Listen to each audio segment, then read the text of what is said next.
good morning, or good afternoon, or whatever time you're watching this podcast. I just got up finishing Shakespeare's Othello, and I couldn't help but notice a theme of jealousy. So I decided to analyze the theme of jealousy through almost a new historicism perspective and take a look at works throughout the past history and modern day that deal with the same themes of jealousy. Now, before we do that, we have to look at what is jealousy.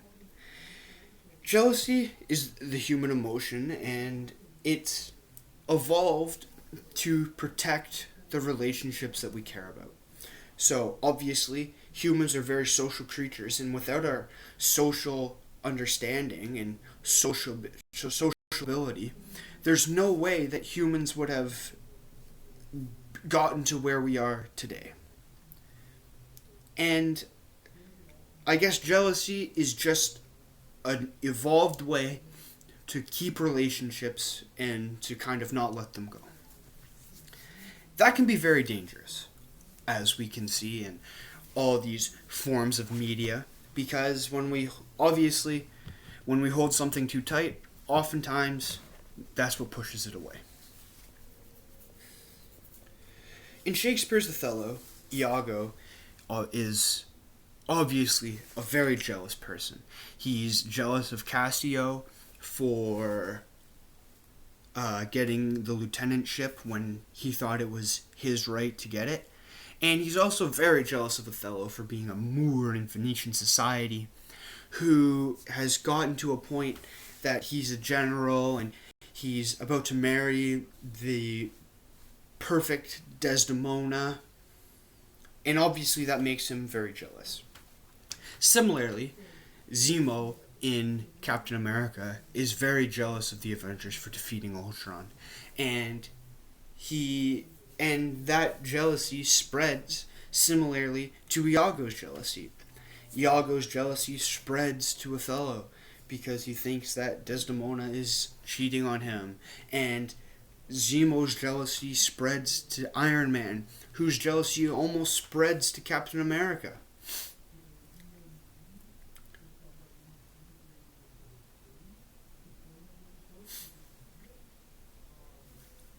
Iron Man, by the end of the film, is very jealous of both Bucky and Captain America. He's jealous of Bucky because of the friendship that he has grown and gathered with Captain America. And he's also jealous of Captain America for being an outsider, someone who wasn't even alive for the past 70 years, has gotten himself into a position of power. He's America's hero, and he's all this good and gracious and the leader of the Avengers and all that good stuff. And if you've heard that before, that's because that's almost exactly the jealousy that Iago feels towards Othello, an outsider who's in this position of power. Even before Shakespeare, there have been stories of jealousy and being told throughout history. I was looking for some stories, and I found this biblical story of Saul and Goliath. And Goliath is this hero who defeats the giant, and Saul is this great king. And Saul gets jealous of David for defeating Goliath, because when they get back and all the people cheer David's name, even though that Saul's the king at the time. So why do we teach about jealousy? I think it's because it's very important to teach about jealousy, so we teach our young to be careful of it and to be weary of it. And the best way to teach about jealousy is through these fantastical stories of larger-than-life heroes being brought down by jealousy. And these larger-than-life characters and heroes, and even they feel this emotion that we have to be very weary of, because all humans feel it. Everyone's been jealous at one time or the next, right?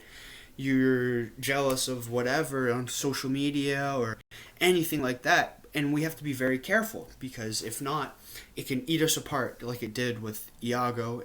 And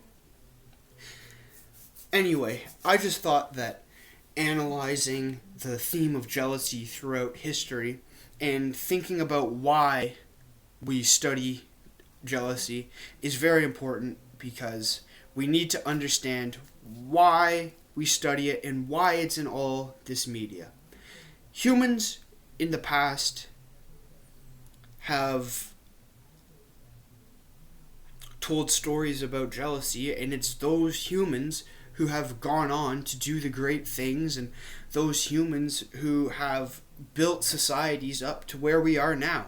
And I guess it's just the stories that still linger in today's society, and we still need to learn about it. So I think it's very good that all of these stories and characters feel jealousy, because if it can bring down the great Othello, or it can even bring down the mighty Iron Man, it can bring down anyone. So anyway, thank you very much for listening to my podcast. Yeah, thank you.